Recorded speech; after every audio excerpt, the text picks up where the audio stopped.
itu sebetulnya di situ sudah tercermin ada niat jahat. Nggak mungkin orang nggak punya niat melakukan perbuatan yang melawan hukum, melawan undang-undang, memperkaya orang lain, menguntungkan orang lain. Apakah itu otomatis juga merugikan negara? Pelanggaran administrasi tidak serta-merta loh itu perbuatan korupsi sekalipun itu menguntungkan orang lain. Jadi ada orang yang memang layak untuk dihukum. Oh, banyak kan? Pasti saya menyadari, saya pasti akan menguntungkan vendor itu. Kalau dari 100 nilai kontrak itu yang digunakan untuk membangun fisik itu 50-60% aja udah bagus.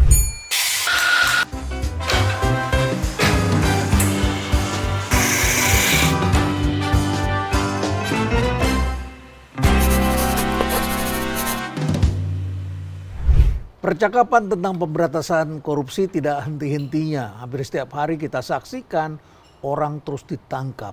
Tapi di masyarakat sekarang timbul pertanyaan, sudah tepatkah orang-orang yang ditangkap? Lalu kemudian juga jangan-jangan sehari-hari juga banyak sebetulnya orang yang kita pikir harusnya dia ditangkap. Mudah sekali kita menerka atau kita merasakan dan kita mendengar perilaku-perilaku dari orang tersebut. Tapi orang-orang itu belum atau tidak ditangkap. Benarkah orang-orang yang tidak layak itu telah ditangkap? Seperti apa? Bukankah kita juga menginginkan pemberantasan korupsi itu tuntas, tidak terjadi terus-menerus? Bagaimana pencegahannya? Ini satu persoalan tersendiri. Oleh karena itulah pada kesempatan kita kali ini kita membahas tentang korupsi kembali. Tamu saya kali ini adalah mantan hakim dan juga mantan komisioner KPK. Selamat datang di Intrik, Pak Alex Marwata. Terima kasih, selamat sore pemirsa. Ya, makasih Pak Alex. Pak Alex, kita berbincang-bincang tentang korupsi ini ya. Pak Alex ini kan pernah menjadi komisioner KPK. Lalu kemudian sekarang yang lagi ramai ini adalah tentang pasal 2, pasal 3. Pasal 2, pasal 3. Yang Undang-Undang Tipikor tentang kerugian negara. Iya. Sebetulnya esensinya apa sih? Kalau apakah memperkaya orang lain itu juga dianggap korupsi? Saya anggap kalau memperkaya orang lain itu dengan punya niat jahat. Tapi kalau misalnya deal bisnis itu kan kita nggak mungkin dong win-lose. Kita juga harus memberikan orang lain juga untung. Kita untung, orang lain juga tidak dirugikan. Tapi kayaknya negeri kita nggak ingin begitu. Apa yang Pak Alex lihat? Begini Prof, pasal 2, pasal 3 Undang-undang itu berbeda. Tipikor, Undang-undang Tipikor itu berbeda dengan pasal-pasal Tipikor yang lain. Ya. Itu terutama menyangkut kerugian negara. Jadi sebetulnya pembentuk undang-undang itu ingin memerangi korupsi itu dengan cakupan yang lebih luas dan bisa menjangkau segala bentuk modus operandi perkara korupsi. Sebetulnya pasal 2, pasal 3 itu kalau kita baca dengan satu tarikan nafas, kan? Satu itu, tarikan nafas. Ya, satu bacanya harus tuntas, tuntas gitu. Ya. Itu sebetulnya di situ sudah tercermin ada niat jahat. Kalau yang namanya tindak pidana itu selalu ada unsur niat jahat, ya. Mens rea atau etika tidak baik itu melekat dalam setiap tindak pidana. Nah, di pasal 2, pasal 3 juga seperti itu. Barang siapa secara melawan hukum, ya, memperkaya diri sendiri, orang dan seterusnya. Kalau pasal 3-nya itu barang siapa menyalahgunakan kewenangan. Jadi kalau dikatakan atau berawalan dengan berarti kan aktif. Melawan hukum, menyalahgunakan kewenangan. Itu kan sesuatu yang aktif sifatnya, ada niat. Nggak mungkin orang nggak punya niat melakukan perbuatan yang melawan hukum, melawan undang-undang yang diatur seperti itu. Tetapi ya kembali lagi di dalam penerapannya, terutama yang pasal 2 itu Prof, melawan hukum itu diartikan sedemikian luas. Termasuk kadang-kadang betul ada pelanggaran administrasi, dampaknya apa? Dampaknya bisa merugikan orang lain dan kemudian ditarik lagi.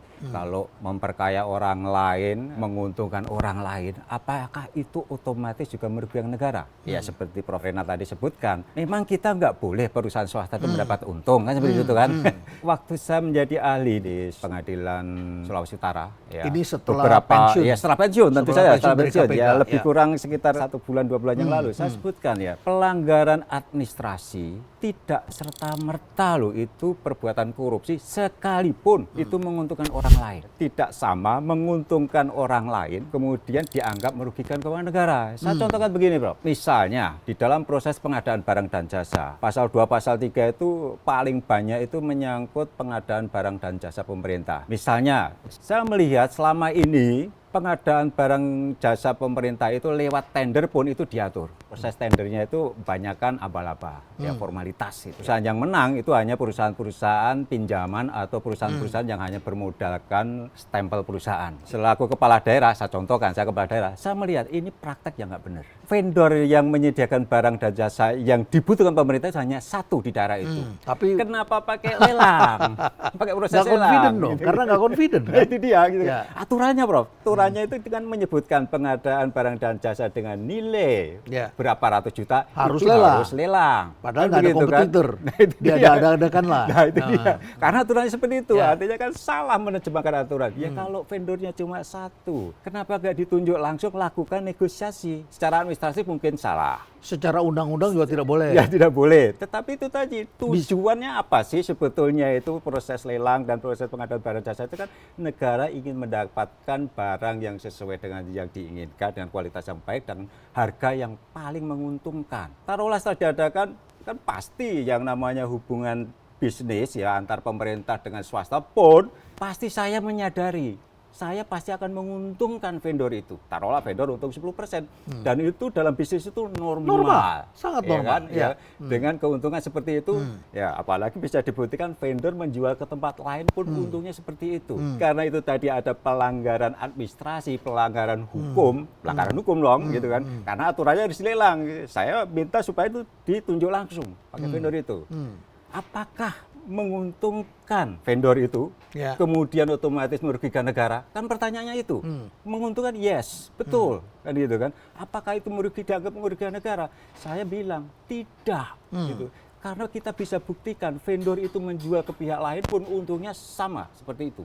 Nah, jadi dalam hal ini tentu saya sampaikan bahwa pelanggaran administrasi, kalau tujuan dari proses itu untuk kepentingan umum, kepentingan publik, untuk memenuhi kebutuhan negara secara fair, itu tidak bisa juga dikatakan itu perbuatan melawan hukum. Tapi kan kalau begini kan biaya untuk berbisnis di Indonesia jadi sangat mahal. Saya kasih contoh begini Pak Alex. Kalau misalnya seorang vendor ini harus kemudian ada pendampingnya, dia kan harus mencari perusahaan lain. Orang yang punya PT itu kan minta berapa persen? Minta ada yang 15%, ada yang minta 20%, benderanya dipinjam untuk disandingkan. Dia tahu dan dia tidak terlibat, dia sudah dapat begitu. Dengan begitu, dia jual ke sini kan dia harus naikkan. Tidak mungkin tidak. Atau barangkali dia jadi kemakan keuntungannya, dia habis begitu.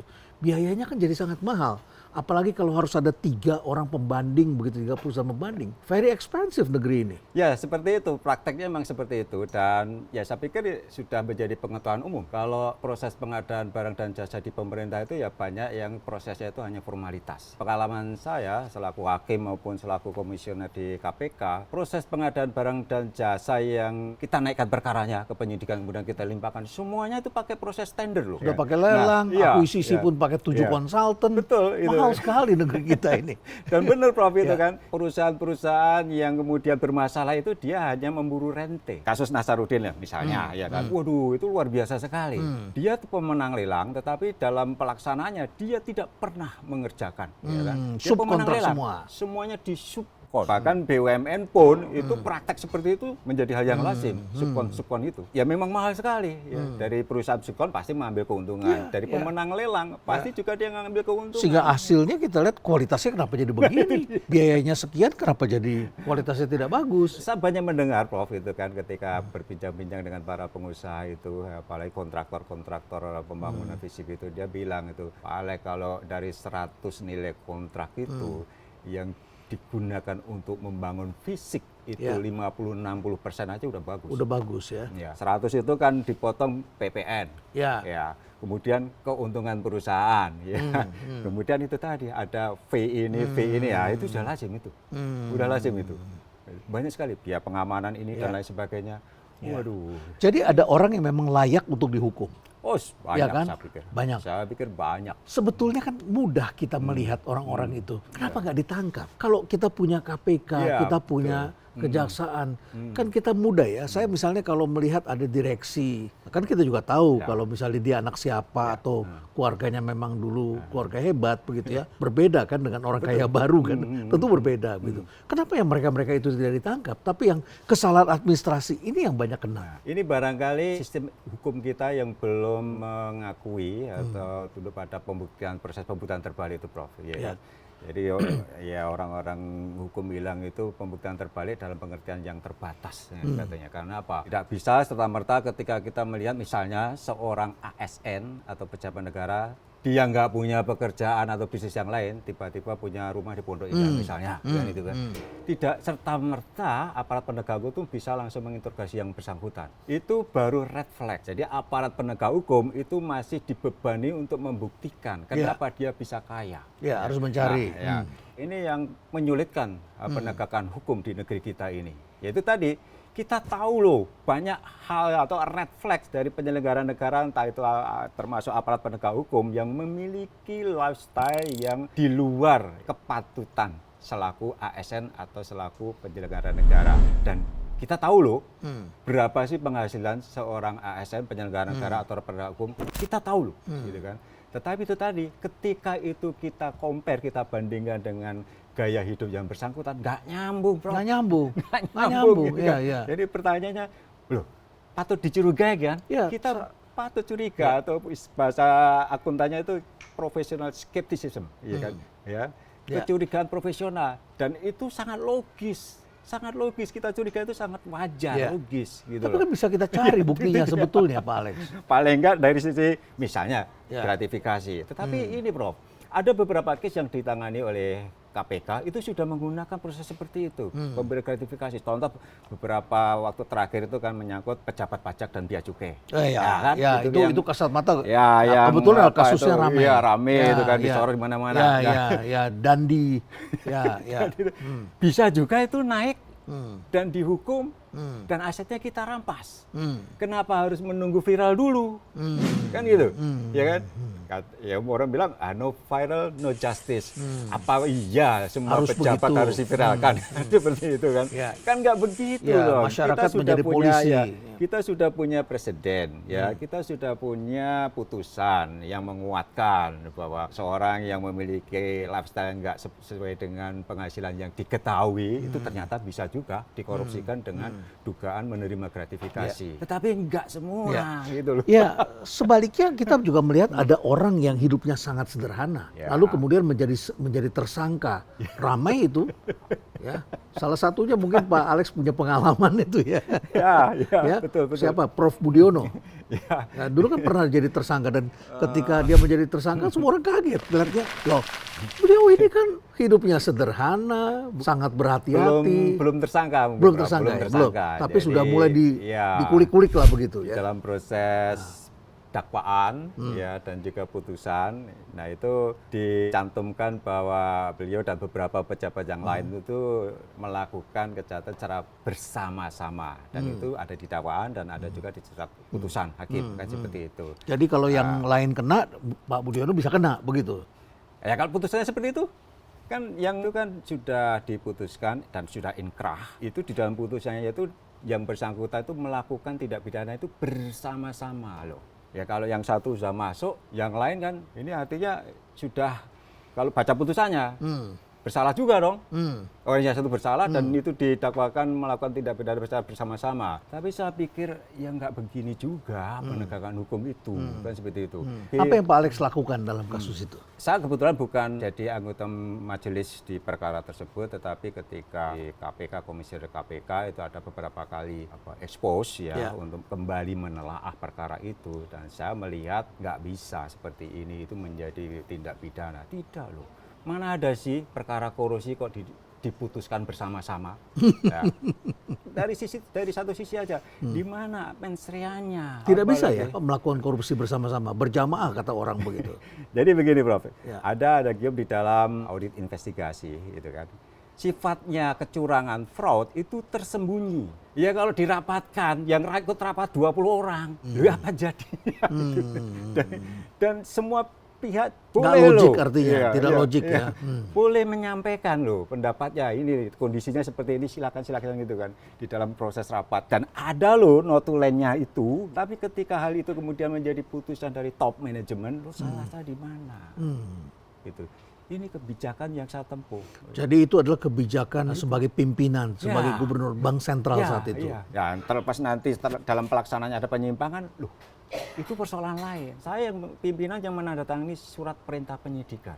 Ketika ada penyidik saya yang nakal, nerima suap dan lain sebagainya, loh masuk saya ikut terseret? Kan nggak bisa seperti itu, harus dilihat di titik mana terjadinya penyimpangan itu. Jadi sama saja dengan direksi ketika dia melihat ini adalah bisnisnya di atas kertas baik, semuanya sudah dilakukan dengan proper, tapi anak buahnya nakal melakukan, nah, masa pimpinannya juga dianggap kena? Ada banyak contoh saya kira itu yang para pejabat, mungkin juga pimpinan perusahaan ketika mengambil putusan dan kemudian mengakibatkan terjadi pengeluaran uang oleh perusahaan atau oleh daerah, itu dianggap turut serta. Loh, kan Bapak yang tanda tangan surat itu. Kalau Bapak nggak tanda tangan surat kan nggak ada keluar uang perusahaan, uang negara. Bukan seperti itu. Kita ikutin lah bagaimana sih mekanisme pengambilan keputusan. Jadi tanggung jawab pidana itu kan melekat ke individu, Prof. Gitu kan. Nggak bisa itu tanggung jawab pidana itu bersifat kolektif. Pak Alex, pada waktu Anda di KPK, tentu Anda juga pernah menangkap dong, pernah menangani sejumlah kasus di sana. Apa kasus yang paling menarik? Yang menyangkut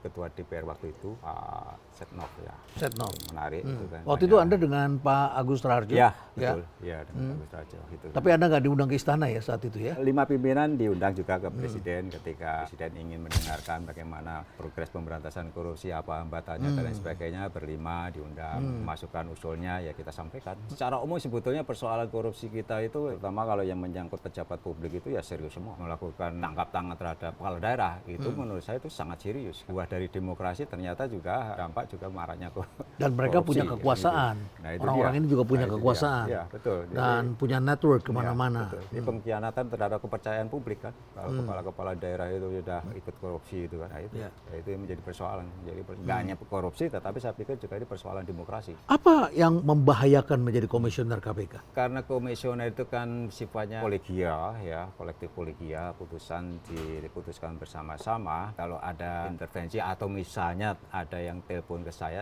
gampang kok Prof menjawab itu. Bapak jangan nanya telepon saya, telepon juga komisioner yang lain. Oh, mereka normal menghubungi. Yang tahu aja nomor HP-nya itu, dan dengan penjelasan bagaimana suatu perkara di KPK itu berproses, mereka mengerti. Kita jelaskan, ini loh proses di KPK itu seperti ini.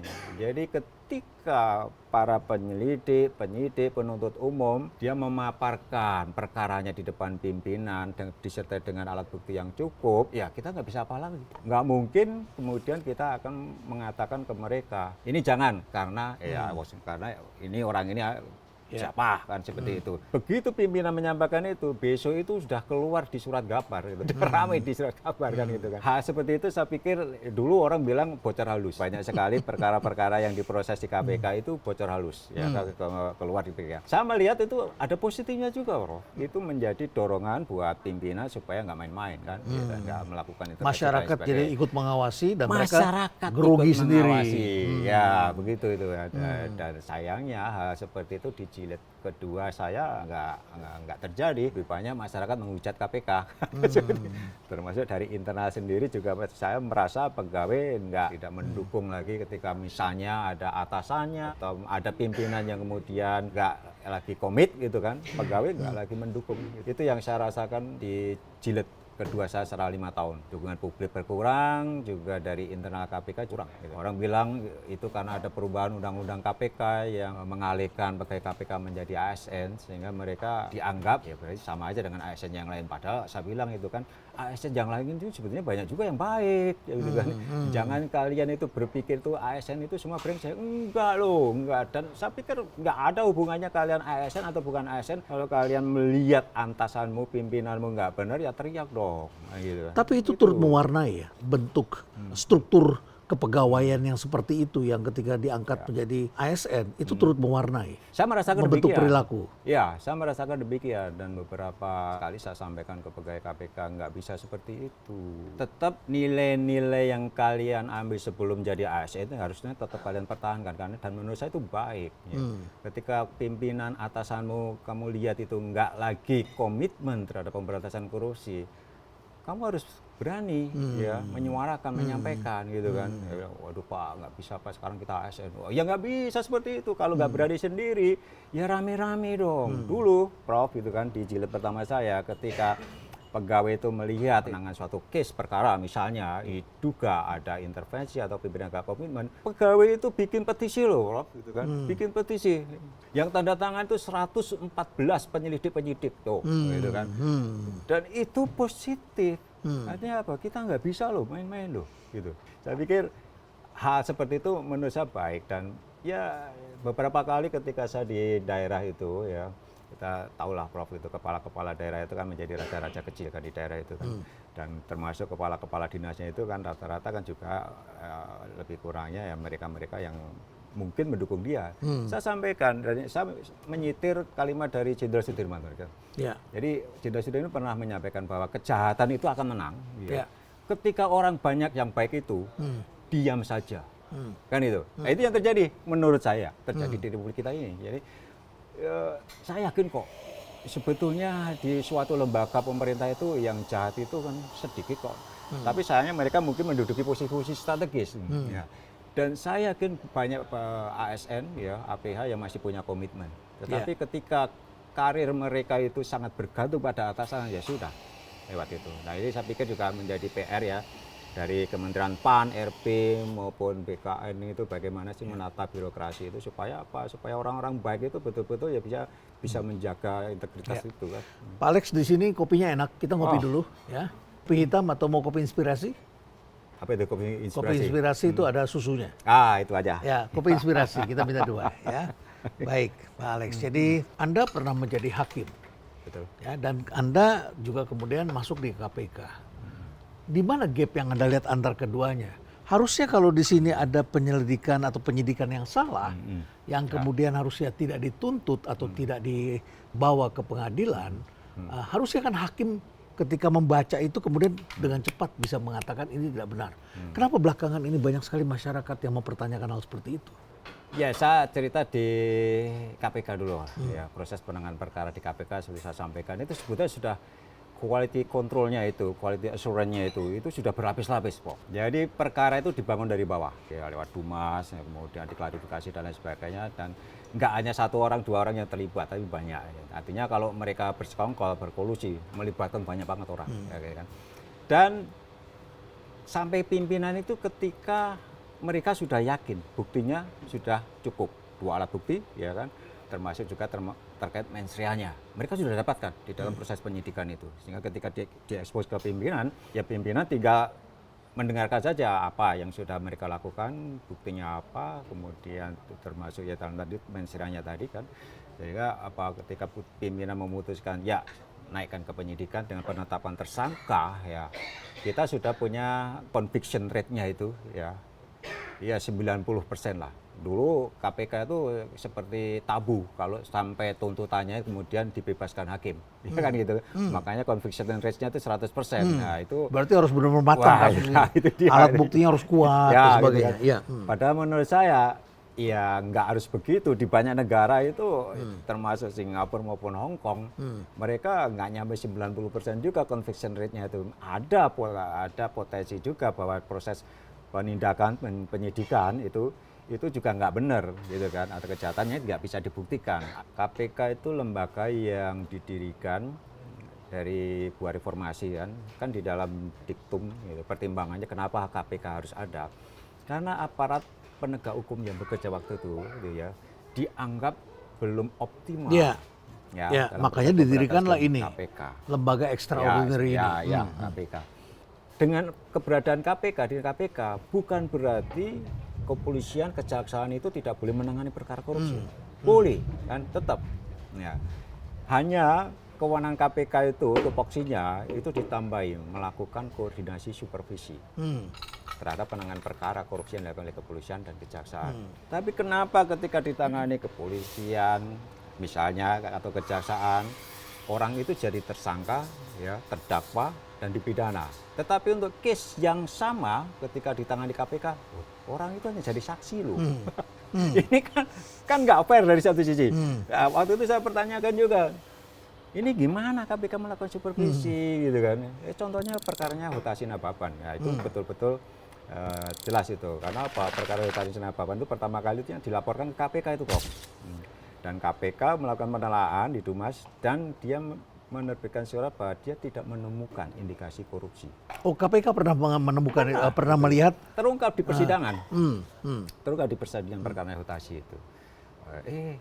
Pelapornya nggak puas, dilaporkan ke Bareskrim. Bareskrim juga menerbitkan tidak menemukan korupsi. Levelnya sama nih. Ya. Kualitasnya sama. Pelapor nggak puas. Kan ada 3 tadi bro, yang mana perkara korupsi kan KPK, kepolisian, kejaksaan. Laporlah ke kejaksaan. Blok M, ya kan, ke kejaksaan. Di sana mungkin tanpa koordinasi perkara naik. Dia penyidikan, penuntutan, dan disidangkan. Jadilah tersangka. Jadilah terdakwa. Kayak gitu kan. Dan ya dari sudut pandang saya Prof, itu nggak ada loh. Itu niat jahat mensreanya. Padahal Anda bukan orang KPK saat itu ya? Belum pernah di KPK? Belum. Ya. Saya dari BPKP, auditor gitu kan. Saya melihat ini gimana dianggap sebagai kerugian negara gitu kan. Dan putusan itu sudah disetujui RUPS loh. Sudah dipertanggungjawabkan lewat RUPS gitu kan. Sangat menyedihkan ketika sebuah kebijakan yang kemudian disepakati bersama ya, kemudian dianggap sebagai suatu tindak pidana. Ya kita berharap itu ya tolong deh perhatikan benar gitu loh, surat dakwaan itu dikoreksi benar. Gitu. Kita ngopi dulu, gitu. ya kopinya sudah datang. Ini ada pemanis alami. Ini pemanis alami dan zero kalori, jadi tidak memicu insulin. Anda berkenan? Ya, ini coba. Cari yang mereknya Trujiva. Ini bersama dengan kami ini hanya setetes 2 tetes saja sudah cukup Pak Alex. Jadi ini pemanis alami ya. Sudah diaduk gitu ya? Ya, diaduk dan hanya 2 tetes tadi Anda lihat sendiri. Ini Anda bisa rasakan rasanya sudah cukup begitu ya. Jadi tidak usah khawatir. Ya. Nah, nanti cari saja yang mereknya Trujiva. Dan bagi Anda yang senang ngopi, ya saya undang Anda untuk ngopi di Rumah Perubahan. Ya, tempat ini terbuka untuk umum. Dan tentu saja semakin banyak orang yang hadir, kita bisa diskusi apa saja. Rasakan kan? Ya. Rasa ya? Padahal cuma 2 tetes ya? Hanya 2 tetes, ya. Baik. Sangat terasa. Enak. Pak Alex Marwata, mantan hakim dan mantan komisioner KPK. Dan tentu saja ada banyak hal-hal yang menarik yang pernah dialami. Dan tadi kenapa saya tanya, mengapa ya hakim seperti itu? Apalagi kemarin kasusnya Ibu Ira itu yang disenting hakim ketuanya. Ada istilah di pengadilan yang saya dengar dari para pencari keadilan mengatakan katanya kalau hakim yang tidak hadir atau hakim yang tidak memperhatikan dengan benar-benar ya dia sih ikutin aja BAP dan tuntutan jaksa begitu ya, putusannya sama persis plek dengan tuntutan jaksa. Tapi kalau ada hakim yang mau mikir maka dia akan keluar nantinya bisa saja dia tampil dengan dissenting opinion. Dan kemarin itu sangat menarik sekali, yang dissenting itu adalah hakim ketuanya. Nah, kenapa tadi saya tanyakan mengapa hakim itu banyak yang tidak punya keberanian begitu ya. Dan menarik sekali ketika kami tanya-tanya, ini rumor ya yang beredar di masyarakat ya. Konon kabarnya ada salah satu pegawai tinggi di Mahkamah Agung yang ditangkap. Pada waktu itu ketika digeledah dan di rumahnya ditemukan banyak sekali amplop. Dan masing-masing amplop itu selain ada uang dan juga ada nama pemberinya. Dan juga ada kasusnya dan nama hakimnya ada di situ. Semacam tersandar lah orang-orang ini seperti ini. Bagaimana tanggapan Anda? Ya, ini tentu kalau itu rumor itu benar, kita prihatin. Tapi sebetulnya kalau memang ya dari pihak kejaksaan memiliki nama-nama para pihak atau hakim lah dalam hal ini diduga ikut terlibat di dalam proses pengaturan perkara, saya pikir ya harus dibersihkan. Kenapa harus dibersihkan? Kan gitu kan. Kenapa harus ditutup-tutupin gitu kan? Kan baik juga kita bersihkan lembaga yang menjadi harapan masyarakat pencari keadilan itu. Nah, seperti itu kan. Terakhir ini ada beberapa kasus yang terjadi kasus yang dibawa yang masuk ke penuntutan atau pengadilan ya begitu ada pihak yang dituntut bersama-sama dengan tersangka terdakwa lainnya. Tersangka lainnya kemudian dibebaskan. Padahal kasusnya ini adalah didakwa bersama-sama antara penjual, pembeli, antara pihak ini dengan pihak ini yang menjadi vendor dengan pemberi pekerjaan dan sebagainya. Tapi yang satu bebas, tapi kenapa kemudian yang satu bisa dihukum? Nah inilah, konon katanya abolisi atau rehabilitasi itu hanya menyebutkan nama. Itu menyebutkan satu nama atau beberapa nama. Artinya ada yang beranggapan yang nggak disebut, ya nggak bisa dong dapat abolisi atau rehabilitasi. Tetapi kalau kita melihat perkaranya sekali lagi, Prof, gitu kan, kita hukum itu kan kita tidak di ruang hampa, ya kan. Kalau dapat abolisi, artinya proses hukum dihentikan loh. Apa yang kemudian diduga sebagai suatu kejahatan, kan seperti itu kan. Itu dianggap nggak ada, prosesnya dihentikan. Tapi kenapa untuk pihak lain itu proses itu tetap dilanjutkan? Kan pertanyaan, sama aja begini, waktu itu saya contohkan, ada suatu kasus, saya sebut aja kan, waktu itu kasus BLBI. Ya BLBI. Ini karena sudah putusan ingkrah saya sebut aja kan. Waktu itu kan saudara Sapudin Tumenggung itu kan diproses di KPK. Ya. Pada tingkat kasasi kan kemudian yang bersangkutan bebas. Yang bersangkutan itu didakwa bersama-sama dengan Samsul Nur Salim dan Iji kan. Nah, nggak mungkin kami akan memaksakan diri menaikkan ya para tersangka yang lain itu, sementara kita tahu loh. Yang ini bebas. Satu pelaku yang itu bebas gitu kan.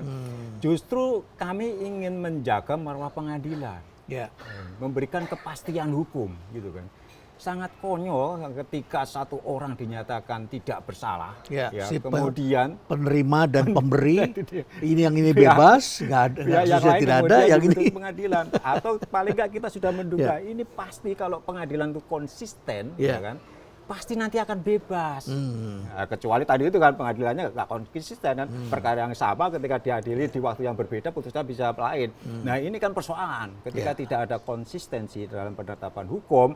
Nah itulah yang kemudian bisa menimbulkan mafia hukum tadi kan. Para pihak yang berperkara akhirnya akan mencari siapa kira-kira orang yang punya kewenangan, kekuasaan untuk menghentikan proses hukum itu.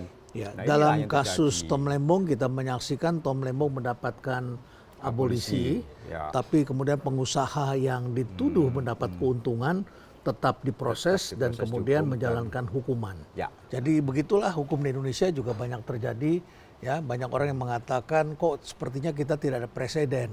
Jadi hakim yang sama pada kasus yang sama pada tahun katakanlah tahun 2000 memutuskan perkara yang kurang lebih sama masalahnya, urusannya juga sama, ini dibebaskan. Tetapi di tahun yang berbeda ternyata dia bisa menghukum. Dan semua orang bingung kok ini jadi bisa berbeda pada orangnya yang sama. Banyak hal yang harus kita benahi Pak Alex. Apa yang harus terakhir yang harus kita benahi di negara kita?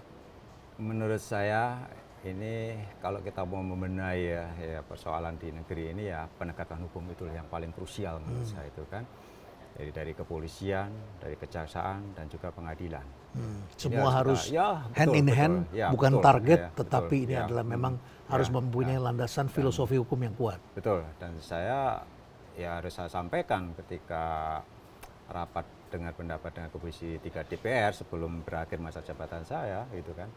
Saya bilang mandat KPK itu sebetulnya salah satunya kan bagaimana memperbaiki profesionalisme dan integritas dari lembaga kepolisian kejaksaan. Mandatnya di sana loh, gitu mandatnya loh. Ya kan? Kalau dilihat dari pertimbangan pembentukan KPK, tetapi saya sampaikan dan ya selama 20 tahun terakhir KPK itu berdiri, rasa-rasanya KPK justru tidak menyentuh kedua lembaga itu. Itu loh, tidak menyentuh sama sekali kedua lembaga. Dan Anda appeal agar hari ini mereka melakukannya. Ya paling nggak dari presiden lah. Karena apa? Ya presiden biar bagaimana kita pimpinan tertinggi negara, dia harus kita sebut panglima pemberantasan korupsi itu harusnya presiden, ya kan? Sehingga dia bisa. Dan itu adalah prestasi beliau dalam memberantas korupsi. Betul, itu yang harus kita dorong. Presiden Prabowo itu dia betul-betul komitmen memberantas korupsi karena ini persoalan yang sudah sangat laten, gitu kan. Ya kalau tanpa itu ya kita nggak tahu lagi lah bagaimana. Ya seperti itu.